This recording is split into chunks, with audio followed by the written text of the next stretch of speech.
Prefeita. Boa tarde a todo mundo. Tá bom. Boa tarde para todo mundo. Um prazer muito grande recebê-los aqui em Juiz de Fora, recebê-las aqui em Juiz de Fora. Tem o pessoal que é daqui e tem o pessoal que veio de fora, para testemunhar essa manifestação de grande amor que nós vamos fazer pelo presidente Lula. Juiz de Fora sempre votou Lula desde 1989. Não houve uma só vez que Juiz de Fora não lhe desse a vitória. Isso vai acontecer mais uma vez. É uma satisfação muito grande recebê-lo, receber a Janja, nossa querida Janja, receber a senadora Simone Tebet, receber a ministra Marina Silva, quem eu tive o prazer de receber aqui quando eu era reitora, e o prazer também de receber o nosso querido Juliano, presidente do PSOL. Todas essas pessoas orgulham a Juiz de Fora com a sua presença. Então, uma ótima entrevista para vocês. Senador.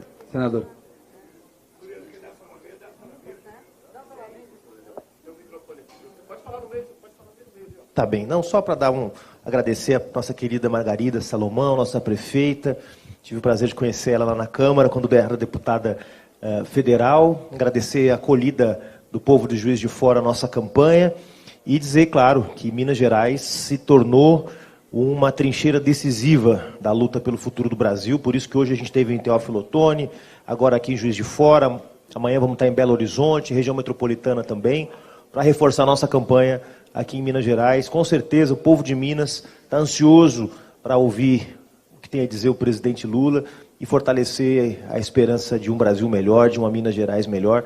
E com certeza o Juiz de Fora é parte fundamental dessa luta, dessa batalha que nós estamos travando. Então, obrigado pelas boas-vindas, obrigado pela acolhida. Vamos ouvir aqui nossas lideranças. Bom, obrigada. Boa tarde a todos. Presidente Lula, prefeita Margarida, um prazer estar aqui ao lado da minha companheira Marina Silva, para dizer claramente por que eu estou aqui.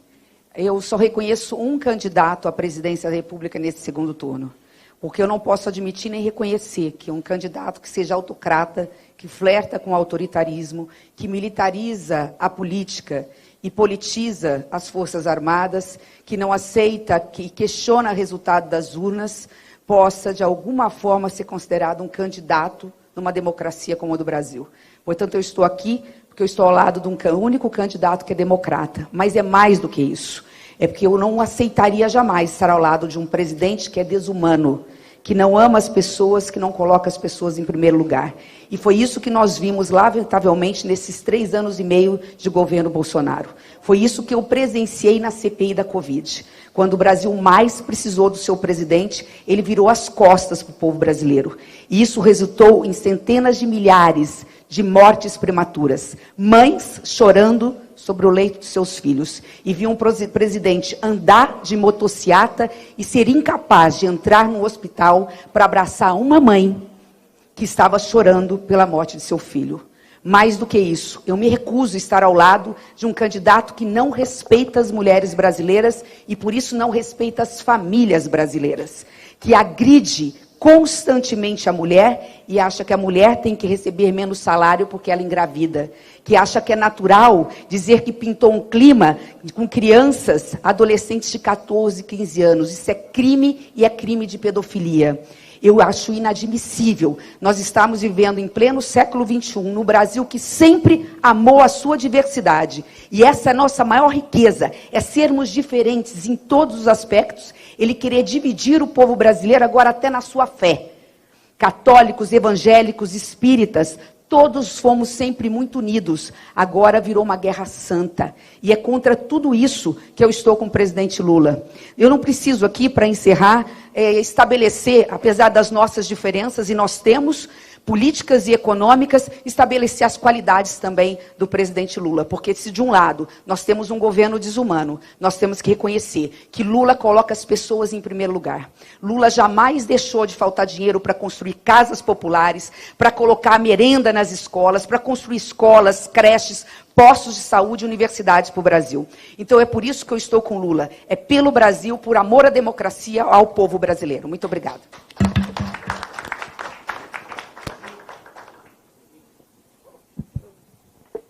Boa tarde a todos, a todas. Prefeita Margarida, minha querida senadora Simone Tebet, uma mulher que nos orgulhou cumprindo com a função de ser candidata à presidência da República e que agora faz esse gesto tão importante nesse momento difícil da nossa democracia, querido Juliano, do PSOL, e nosso futuro, se Deus quiser, e o povo brasileiro, presidente da República, presidente Lula. Eu, como vocês sabem, não é? Nós dois, ficamos afastados politicamente, mas nunca perdemos o nosso vínculo pessoal. E isso é muito importante nesse momento difícil que o nosso país está vivendo, de tanto ódio, de tanta cisão. E não perdemos o laço pessoal porque tínhamos um relacionamento de quase 30 anos de vida, desde quando nos conhecemos, que eu era muito jovem, lá no estado do Acre, junto com o Chico Mendes. E em vários momentos mantivemos esse vínculo em momentos dolorosos. E agora nós mantemos esse vínculo num momento difícil, mas também de muito desafio para a sociedade brasileira. Nós tivemos no dia 11 uma conversa pessoal, não foi, presidente Lula? Uma conversa que demorou 2 horas. E muita gente diz, eu queria ser uma mosca para saber o que vocês conversaram. E eu sempre respondo, o bom de uma conversa pessoal é que é conversa pessoal. Então, se alguém falar conversa pessoal, não era mais pessoal. Mas foi uma conversa tão boa, a única coisa que eu posso dizer é que gerou uma conversa pública. Uma conversa pública onde assumimos um compromisso com a agenda socioambiental brasileira, com o povo brasileiro. E o título daquela agenda era Resgate Atualizado da Agenda Socioambiental Perdida. E eu disse, ninguém melhor do que o ex-presidente Lula para fazer o resgate da agenda socioambiental, que deu certo, porque começou em 2003, no governo dele. Enquanto no governo Bolsonaro, em 3 anos e meio, ele já é responsável por 1/3 das florestas virgens destruídas no mundo. De 2003 a 2008, o senhor foi responsável no seu governo por 80% das áreas protegidas criadas no mundo. Por isso, é a melhor pessoa para fazer esse resgate. E, por último, eu quero dizer que é muito natural que estejamos todos aqui, em um movimento para unir o Brasil. E unir o Brasil em torno de quem reúne as melhores condições para preservar a democracia. Mas uma democracia que tem cor, uma democracia que tem gênero, uma democracia que tem uma geografia. As mulheres pretas são as que vivem as piores dificuldades. Os jovens são os que vivem as piores condições de violência. Os indígenas são os que estão sendo assassinados. 400 indígenas foram assassinados de 2019 até agora. E eu vou parar por aqui. Mas nós estamos por aqui para mostrar que é possível fazer esse movimento em torno daquele que reúne as melhores condições para preservar e ampliar a democracia, para combater as desigualdades sociais e para levar o Brasil para um outro patamar no modelo de desenvolvimento que também proteja seus indígenas e os recursos naturais. E, por último, é muito simbólico o que está acontecendo aqui. Nesse momento que o Bolsonaro quer dividir o Brasil, olha o que acontece em torno do presidente Lula. Simbolicamente, temos aqui 2 mulheres. Uma mulher do Centro-Oeste e uma mulher da Amazônia. Uma mulher que tem uma visão atualizada do que é agricultura e uma mulher que tem uma visão atualizada do que é meio ambiente. Uma mulher branca e uma mulher preta. uma mulher católica e uma mulher evangélica, para dizer que esse Brasil cindido que o Bolsonaro quer impor, até dentro das igrejas, não vai prevalecer. Nós estamos todos aqui, em legítima defesa do Brasil que nós queremos. E, por isso, Lula presidente, é muito natural que seja assim. Muito obrigada, estou muito honrada de estar vivendo esse momento da história, porque só na democracia, duas mulheres podem vir para esse momento aqui ajudar a fazer a diferença. Só na democracia o operário pode ser aquele que vai ajudar a preservar essa democracia. E só na democracia, o Bolsonaro que aprenda, e eu paro por aqui, o capitão é eleito presidente da República, porque numa ditadura não seria ele, seria um general. Então ele deveria respeitar a nossa democracia e as nossas mulheres, os nossos jovens, as nossas crianças e o povo preto desse país.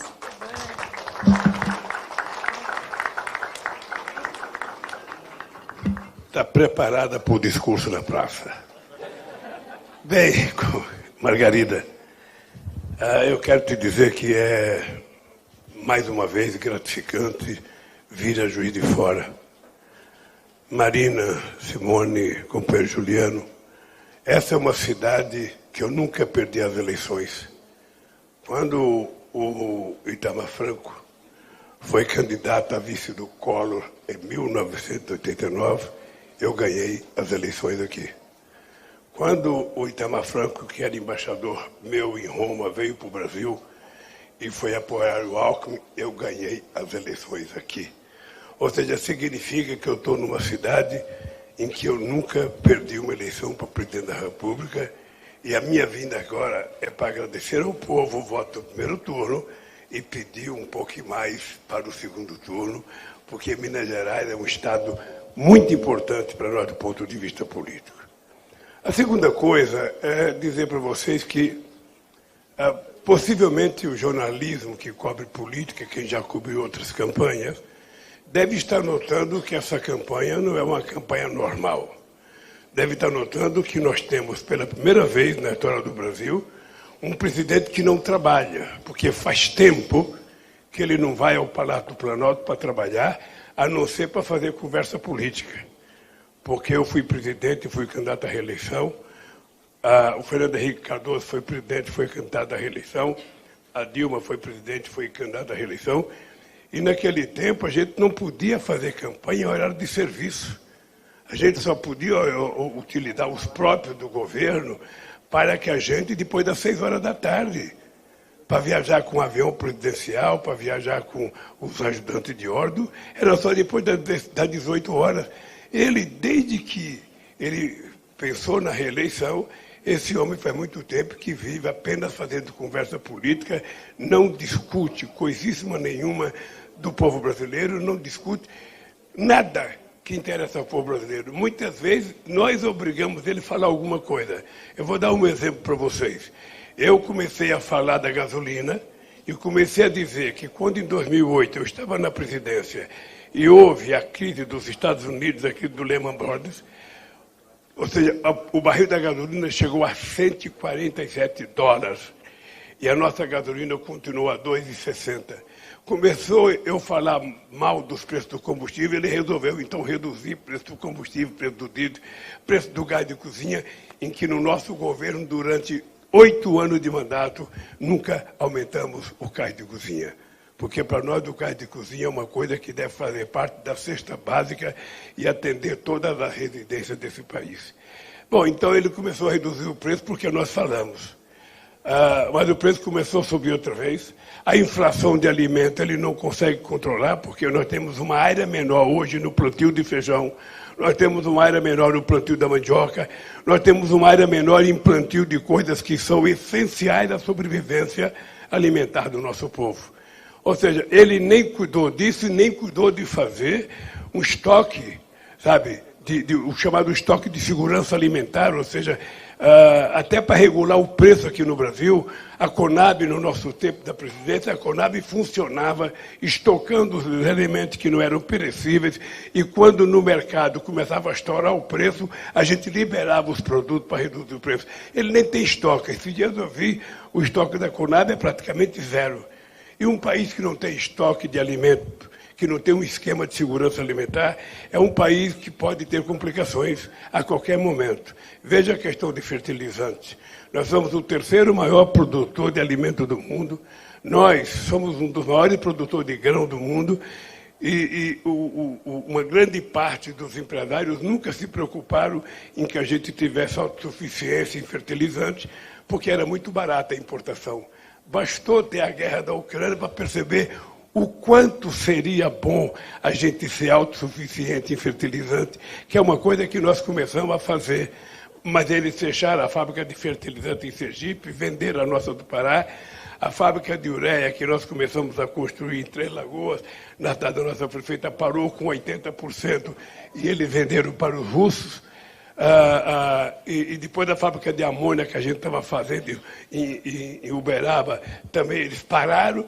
Ou seja, agora eles estão jogando a culpa em cima da guerra da Ucrânia. Na verdade, a culpa é de muita gente aqui no Brasil que nunca se preocupou em cuidar do fertilizante como uma forma de garantir o Brasil ser independente dessas necessidades. O Brasil tem os fertilizantes necessários, o Brasil tem gás suficiente para que a gente possa fazer. E, lamentavelmente, precisou ter a guerra da Ucrânia para descobrir. Mas não é por causa da guerra da Ucrânia que o alimento está caro. O alimento está caro porque o presidente não entende de economia e porque o Guedes não tem interesse. Ele poderia ter reduzido o preço da gasolina sem precisar prejudicar os governadores, porque aos olhos da opinião pública parece bonito reduzir o ICMS no preço da gasolina nos estados. Maravilhosa. Já tinha uma decisão na Justiça que, a partir do ano que vem, todos os preços serão reduzidos a 17%. Então, ele fez aquilo que já existe, está determinado por lei. Mas o que é grave é que esse dinheiro que ele tirou dos estados vai fazer falta para a educação e para a saúde em 2023. E vocês vão ver os governadores começarem a chiar e começarem a reclamar, porque o efeito vai ser na educação e na saúde. Bem, vocês viram ontem o ministro da Economia dizer que o salário mínimo vai ser desindexado, ou seja, isso significa que o reajuste do salário mínimo não vai ter mais aumento real. Estejam preparados, 22 milhões de aposentados, 32 milhões de pessoas que ganham salário mínimo nesse país, não vão ter aumento acima da inflação. E vocês estão lembrados que no nosso governo, todo ano o salário mínimo aumentava, todo ano, de acordo com o PIB. A gente dava a inflação e depois a gente dava o PIB dos últimos 2 anos como aumento real. E isso acabaram, simplesmente acabaram, como se a pessoa que ganha um salário mínimo não precisasse ter um aumento de vez em quando para poder continuar comprando os remédios, que eles também acabaram com a farmácia popular, que vendia milhões de remédios, sabe, muito barato. Aqui tem farmácia que vendia remédio a 10% do valor do remédio, e o Farmácia Popular, que era um programa do governo que dava de graça remédio para aqueles remédios que você toma, sabe, de forma continuada. Então, o Brasil está um pouco, como é que fala, uma nau sem rumo. Ou seja, o presidente não sabe o que faz e todo dia ele só pensando na eleição. Nós estamos fazendo a eleição em que, pela primeira vez, não é eleição entre o Lula e o Bolsonaro, é entre nós que estamos aqui contra a máquina do Estado brasileiro. A máquina total, ou seja, todo dia tem uma coisa, já colocaram para liberar o fundo de garantia do ano que vem, agora fizeram uma brincadeira de dar empréstimo consignado para as pessoas que recebem o Auxílio Brasil, sabe, com juros de 3,5% ao mês. Você sabe o que significa juros de 3% ao mês? Significa 50% ao ano. Ora, nós fizemos no nosso programa de governo uma proposta que nós vamos renegociar a dívida de quase 80% das famílias que estão endividadas. Endividadas para comprar comida, endividadas para pagar a conta d'água, pagar o imposto. O que é que nós vamos fazer? Nós vamos conversar com o setor varejista para tentar encontrar uma solução.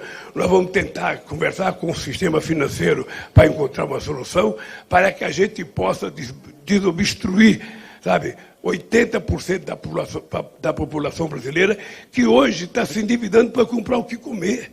Está usando o cartão de crédito para comprar o que comer.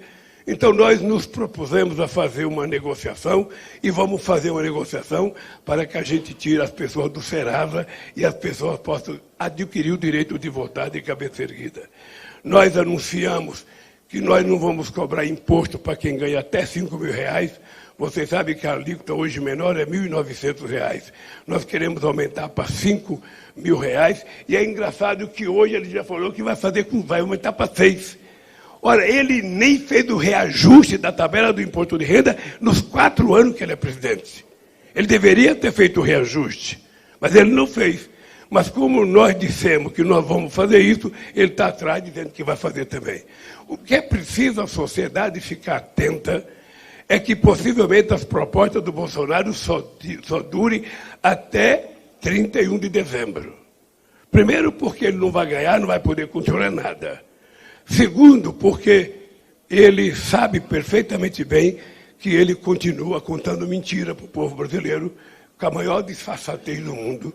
E isso a gente vai tentar preparar o povo, politizar o povo, conscientizar o povo, para que o povo que não foi votar no primeiro turno vá votar agora, porque adquiriu o direito de reclamar, adquiriu o direito de xingar um presidente da República, um deputado, a pessoa tem que ir para a urna votar. Então eu queria pedir, inclusive, a colaboração da imprensa, que sempre que vocês puderem, façam um apelo para que as pessoas, no dia 30 de outubro, levantem, saiam da cama às 7 horas, às 8 estejam na porta da urna, porque, inclusive, o ministro Barroso fez uma concessão, uma autorização de que as prefeituras podem colocar transporte de graça. Não é uma decisão obrigatória, mas é um sinal de que o prefeito que colocar não vai ser punido. E é importante, então, que os prefeitos do Brasil facilitem as pessoas levantar de manhã e votar, porque R$4, R$5, 6 de transporte é muito caro para uma grande parte da sociedade brasileira, que ou está desempregada, ou está aposentada, e que R$5 faz falta, porque dá para comprar pelo menos 5 pãozinhos para tomar café de manhã.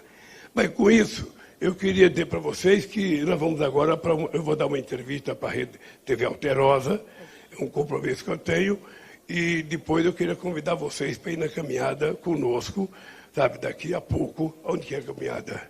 Na rua Francisco Bernardino. Na rua Francisco Bernardino. Até a Praça da Estação. Até a Praça? Da Estação. Até a Praça da Estação. A Praça da Apoteose. Eu estou convidando vocês para ir até lá. E eu queria só dizer para vocês, se vocês não votaram ainda, votem. Se tiver dúvida, tem o número do Zagallo, que é o número da sorte, que é o 13. É fácil, você não tem que contar para ninguém, é só votar. Tá bem? Um abraço. Não, pergunta. Desculpa, eu tenho que fazer pergunta. Agora, fala alto para mim.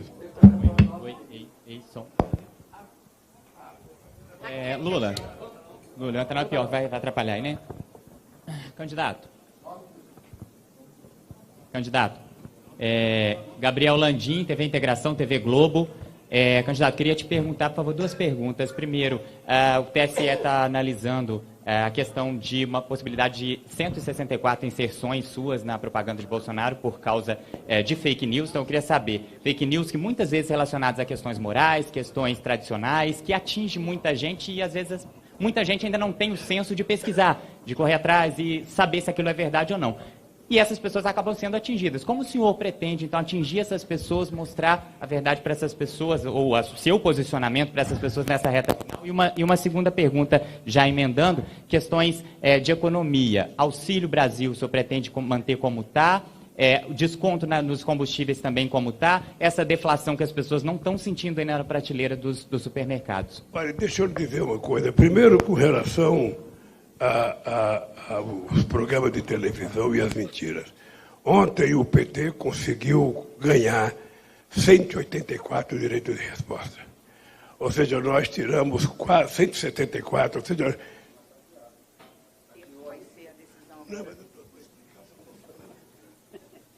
Eu só comecei a falar.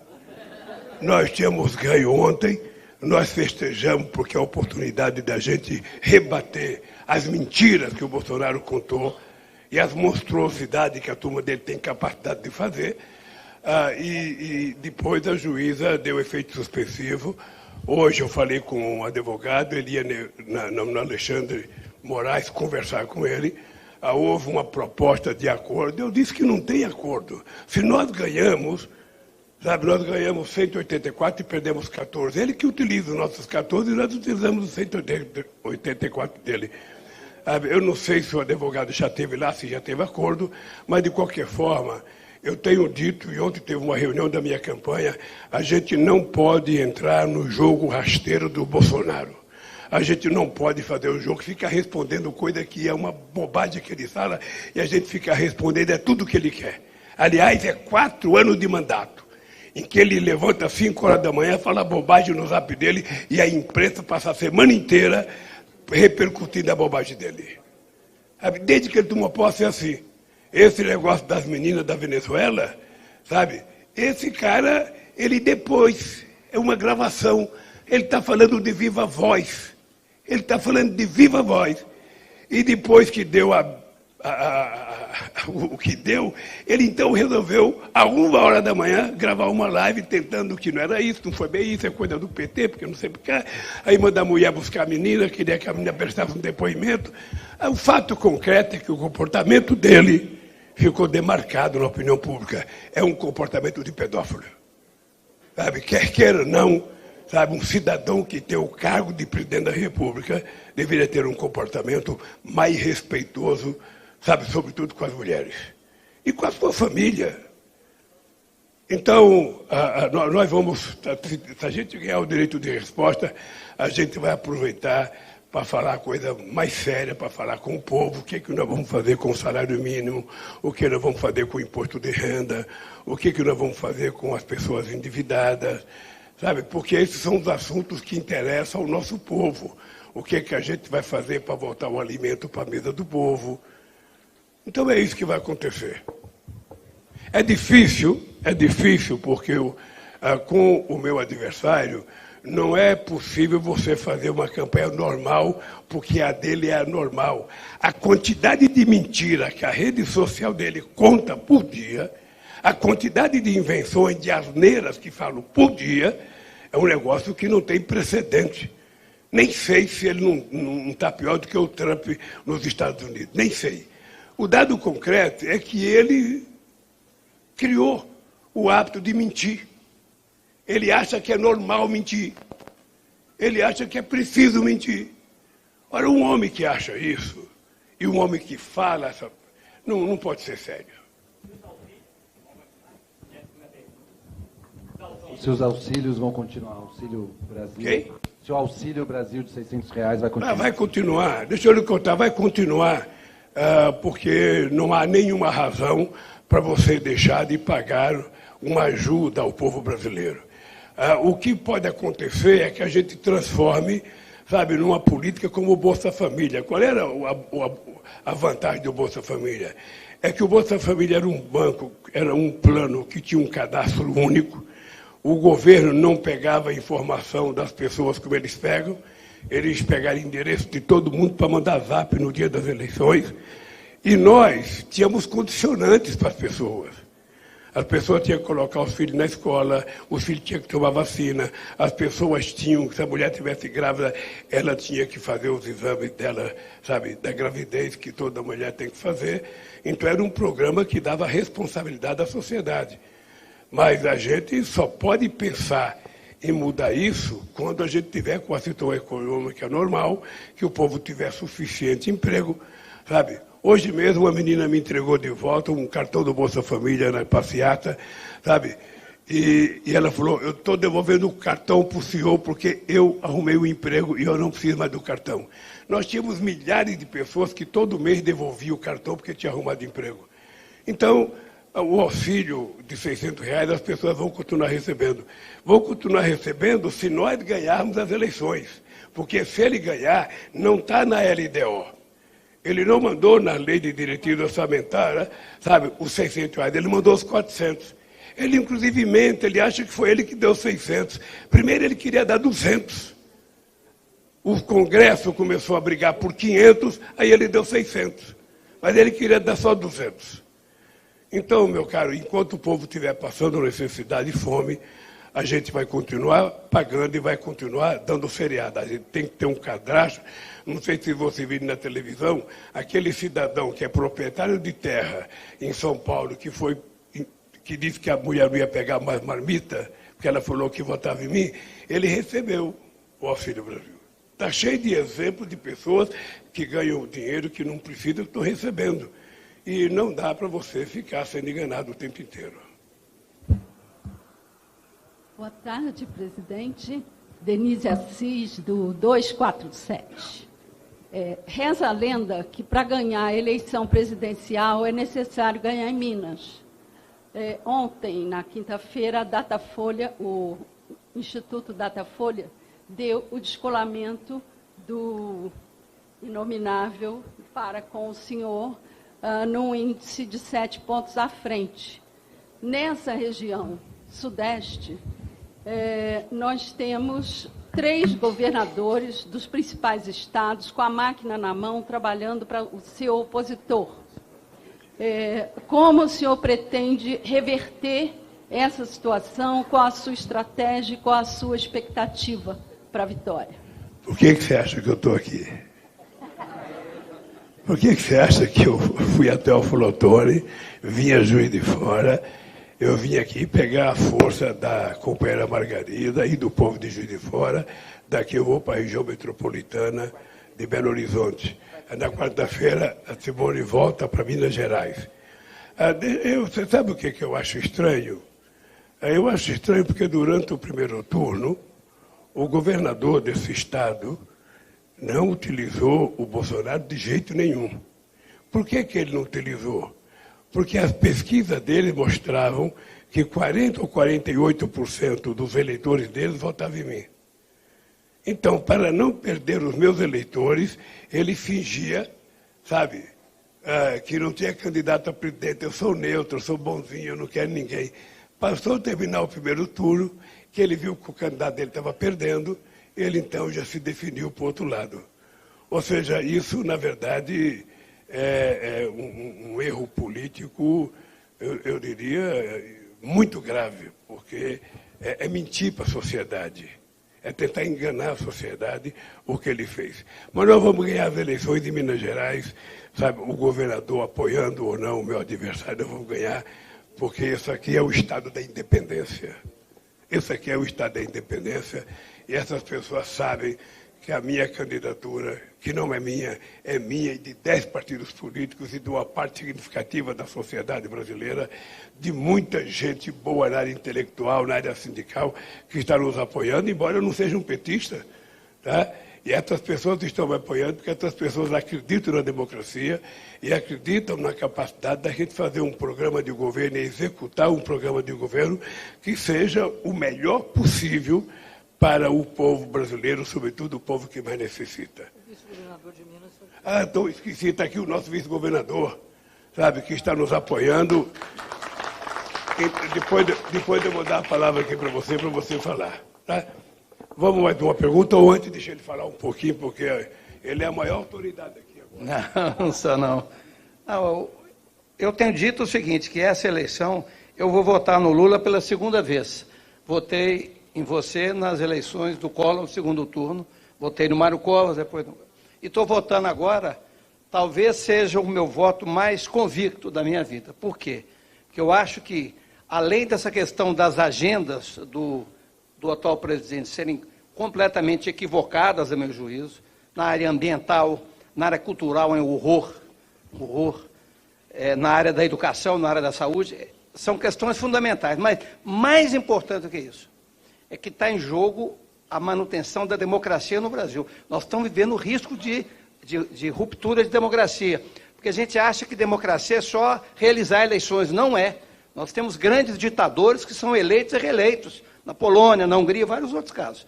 Então, democracia é, além de eleição, respeito aos poderes, respeito à imprensa, à liberdade de opinião, respeito às minorias, respeito à oposição e, principalmente, respeito à diversidade, respeitar o diferente e gostar do diferente. Isso é a democracia. E não há outro caminho, né? O Lula representa hoje, felizmente, nós temos essa alternativa para fazer essa grande travessia, né? Eu estava lembrando outro dia, quando o Tancredo foi eleito, lá naquelas eleições indiretas, que era o que era possível, o lema em Minas Gerais era Tancredo é travessia. Hoje o lema é Lula é travessia. Por isso que eu estou com o Lula. Presidente, sou Elias, sou da TV Diversa, jornalista, e eu sou jornalista fruto do ProUni, jornalista fruto do SISU. A minha família toda foi transformada também com base no FIES, e eu sou morador de periferia e sei da importância de programas sociais para as periferias. Acho que é muito difícil o senhor ver, por exemplo, jornalistas de periferias em coletivas de imprensa como essa, em tantas outras questões quando falamos sobre governo. Gostaria de saber quais são as suas intenções em relação à educação e se o senhor também pretende ampliar ainda mais esse tipo de projetos. Olha, primeiro eu tenho a felicidade de ter tido, possivelmente, o mais importante ministro da Educação dos últimos anos no Brasil, que foi o companheiro Fernando Haddad. Ou seja, foi graças à capacidade do Fernando Haddad e da sua equipe que nós criamos o ProUni. Na verdade, o ProUni tinha sido uma coisa preparada pela mulher do Haddad para a Prefeitura de São Paulo. E eu, Ana Estela. E eu, depois que colocamos o ProUni, eu tinha uma obsessão de dar chance para os meninos aprender, sabe, fazer um curso superior em qualquer universidade. Porque as pessoas mais pobres, elas só podiam estudar na escola pública de periferia. E quando ela tinha que disputar o vestibular, ela perdia para as pessoas que tinham estudado num colégio de melhor qualidade. Então, as pessoas mais ricas, ou de classe média mais alta, conseguiam entrar na universidade, sabe, privada, ou não pública, e o mais pobre tinha que ir na universidade privada. E tinha o FIES, não fui eu que criei o FIES. Nós criamos, na verdade, o que nós fizemos foi o seguinte: o jovem não tinha condições de pagar, ele precisava de fiador. E nem o pai tem confiança no jovem, sabe? Falava, eu vou fazer, você é fiador, meu filho não pode pagar, eu vou pagar. Então, o que é que nós assumimos? O governo vai ser o fiador da meninada. Nós vamos dar um voto de confiança para a juventude brasileira e vamos garantir que ele pegue uma bolsa. E o programa era muito poderoso, porque você estudava, você não pagava nada durante o curso, e quando você se formava, você demorava a mesma quantidade de anos do curso para começar a pagar. Segundo, se você fizesse um curso numa área em que você fosse prestar serviço ao Estado, a sua dívida era anulada. É por isso que eu acho que nós vamos votar com muita força para o FIES e vamos votar com muita força para o ProUni, porque, graças a Deus, a universidade já mudou. A nossa magnífica reitora da universidade aqui, que tem muito a ver com as cotas, a nossa magnífica reitora sabe que a universidade, antes, era uma universidade de brancos. Raramente você encontrava um menino negro na universidade. Hoje, se você for na USP, metade dos estudantes da USP são estudantes de periferia. Em qualquer universidade que você for, hoje nós já temos 51% de estudantes negros e pardos. Eu digo sempre, mudou a qualidade, mudou a cor da universidade brasileira. Ou seja, ela é para todos agora. Ela mostra a cara do povo brasileiro. É uma mistura. E não foi fácil, porque tem muito preconceito. Você sabe que nós tivemos problemas sérios, Simone e Marina, quando uma menina negra entrava numa universidade particular e ela estava na sala que tinha 40 e ela era a única que tinha ganhado a bolsa, as outras, ao invés de elogiar e ficar feliz, ficavam com raiva. E tinha preconceito, às vezes as pessoas até desistiam do curso por não aguentar o preconceito. Graças a Deus, isso mudou. Você está lembrado que na educação nós aumentamos nós aumentamos para 9 anos o ensino fundamental, mas agora tem mais para fazer. Eu decidi também em 2005 que a gente ia fazer o estudo da língua africana, sabe, na escola brasileira, para que a gente pudesse combater o preconceito, que a gente pudesse combater o racismo, porque já está na lei que é crime inafiançável. Mas o problema é que o preconceito e o racismo está na cabeça das pessoas. E você tem visto cenas estúpidas, como a de sexta-feira passada lá em Porto Alegre, com o cantor Seu Jorge. Ou seja, ele foi contratado e o presidente do clube viu a entrevista que ele deu num domingo. Ele disse, eu contratei ele porque ele era um artista, eu pensei que ele vinha de terno e gravata. Ele chegou aqui com uma calça de moletom, ou seja, não tinha nada a ver com o artista que eu quis contratar. E em algum momento ele fez um gesto assim, sabe? Então o povo começou a chamar ele de macaco, começou a xingar ele saiu e abandonou o show. Sabe, cenas como essa, sabe, não é a lei que vai proibir, cenas como essa é educação. Então, por isso que nós vamos reiterar o estudo da história africana no nosso Brasil, e nós vamos fazer com que no ensino médio, até uma proposta da candidata Simone, da nossa senadora, que é de você fazer o ensino médio também integral. E fazer ele também profissional, ou seja, as pessoas têm que aprender uma profissão, porque se a pessoa estiver trabalhando e ela quiser estudar, ela pode se autossustentar com muito mais facilidade. E também porque nós temos uma lógica, né, que nós aprendemos muito, ou seja, não tem na história da humanidade nenhum país que se desenvolveu sem antes fazer investimento na educação. Então nós temos que fazer, hoje, no século XXI, o investimento na educação que nós não fizemos no século XX. E vou dizer mais, a gente precisa parar de achar que educação é gasto. Educação é investimento, e quanto mais investimento em educação a gente fizer, mais frutos a gente vai colher, vai melhorar a qualidade dos produtos brasileiros, vai melhorar a qualidade da produção brasileira, e a gente daqui a pouco estará exportando inteligência, conhecimento, e não apenas minério de ferro ou soja. A gente quer exportar mais coisa. Por isso, nós triplicamos o orçamento da educação no nosso período de governo, coisa que esse governo está acabando. Tem universidade hoje que não está conseguindo mais pagar a conta de luz, porque todo dia ele ameaça um corte, ameaça um corte, ameaça um corte, e quem paga o preço são os estudantes, ou, na verdade, quem paga o preço é o futuro do Brasil. Tá? Obrigado, pessoal. Vamos para lá, obrigado. Gente, obrigado pela gentileza. Eu nunca vi imprensa tão educada.